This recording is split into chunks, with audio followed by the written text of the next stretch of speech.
Cantonment থেকে DGFI থেকে news লিখে মিডিয়াতে দেয় এবং সেইটা মিডিয়া ছাপায়।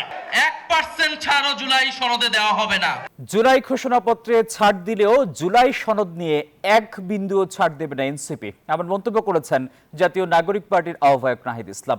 দলের আরেক নেতা নাসিরউদ্দিন পাটোয়ারি বলেছেন, ফেব্রুয়ারিতে দেশে কোনো নির্বাচন হবে না। জাতীয় যুব শক্তি সম্মেলনে এসব কথা বলেন তারা। একই অনুষ্ঠানে হাসনাত ও সার্জিস এনসিপি নেতাদের নিয়ে মিডিয়া ট্রায়ালের অভিযোগ এনে গণমাধ্যমের উপর তীব্র ক্ষোভ প্রকাশ করেন। আন্তর্জাতিক যুব দিবস উপলক্ষে জাতীয় নাগরিক পার্টির যুব উইং জাতীয় যুব শক্তি রাজধানীর কৃষিবিদ ইনস্টিটিউটে আয়োজন করে জাতীয় যুব সম্মেলন, যাতে অংশ নেন এনসিপির শীর্ষ নেতারা। যোগ দেন বিএনপি, জামাত সহ বিভিন্ন রাজনৈতিক দলের নেতারা। সম্মেলনের 7 দফা ইশতেহার ঘোষণা করেন যুব শক্তির আহ্বায়ক অ্যাডভোকেট তরিকুল ইসলাম। অনলাইন ও যানবাহনের যুবতীদের হয়রানি। অনুষ্ঠানে অংশ নিয়ে বিএনপি ও জামাতের নেতারা বলেন, জাতীয় স্বার্থে সব রাজনৈতিক দলকে ঐক্যবদ্ধ থাকতে হবে। জাতীয় ঐক্যমত এর কোনো বিকল্প নাই, যেটি সুদৃঢ় ঐক্য এবং সে ঐক্য হতে হবে ইস্পাত কঠিন দৃঢ় ঐক্য।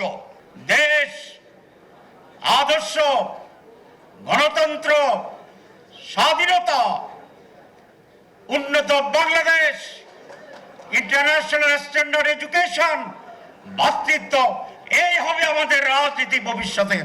সম্মেলনে অংশ নিয়ে এনসিপির নেতা সার্জিস ও হাসনাত অভিযোগ করেন, অভ্যুত্থানের 1 বছর পরেও তাদের বিরুদ্ধে মিডিয়া ট্রায়াল চলছে। ওই 5ই আগস্টের পূর্বের যে রূপ, সেই রূপ যে কোনো সময়ে উদ্দেশ্য প্রণোদিত ভাবে দেখাতে পারে। যেই লোক বাংলাদেশে তো নয়, বাংলাদেশ থেকে প্রায় 13,000 কিলোমিটার দূরে ওই ওয়াশিংটন ডিসিতে বসে থাকে, এই মিডিয়া সেই লোকের সাথে আমাদের মিটিং করিয়েছে। যে মেকানিজম সেখানে কাজ করা অনেক বেশি ডিফিকাল্ট হয়ে যাচ্ছে। ক্যান্টনমেন্ট থেকে ডিজিএফআই থেকে নিউজ লিখে মিডিয়াতে দেয় এবং সেইটা মিডিয়া ছাপায়। নেতারা জানান, সংস্কার ছাড়া ফেব্রুয়ারিতে দেশে কোনো নির্বাচন হবে না।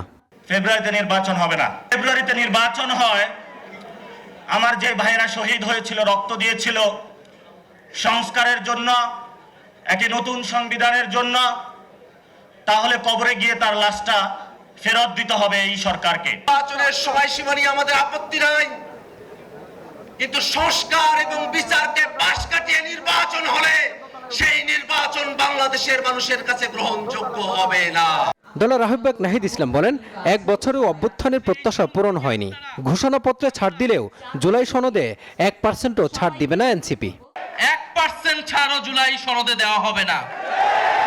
যেই মৌলিক সংস্কারের রূপরেখা জনগণের পক্ষ থেকে ঘোষণা করা হয়েছে, যেই মৌলিক সংস্কার, যেই নতুন বন্দোবস্তের কথা আমরা বলেছি, যেখানে গণতন্ত্র নিশ্চিত হবে, স্বৈরাচার আর ফিরে আসতে পারবে না, রাষ্ট্র কাঠামোকে গণতান্ত্রিক হিসেবে করে তুলব, সেই জুলাই সনদে আমরা 1 বিন্দু পরিমাণ ছাড় দিব না। নাহিদ ইসলাম আরও বলেন, ফেসিবাদ বিরোধী দলগুলোর মধ্যে ঐক্য না থাকলে দেশে আবারও 1-11 আসতে পারে। মাজহারুল ইসলাম, নিউজ 24, ঢাকা।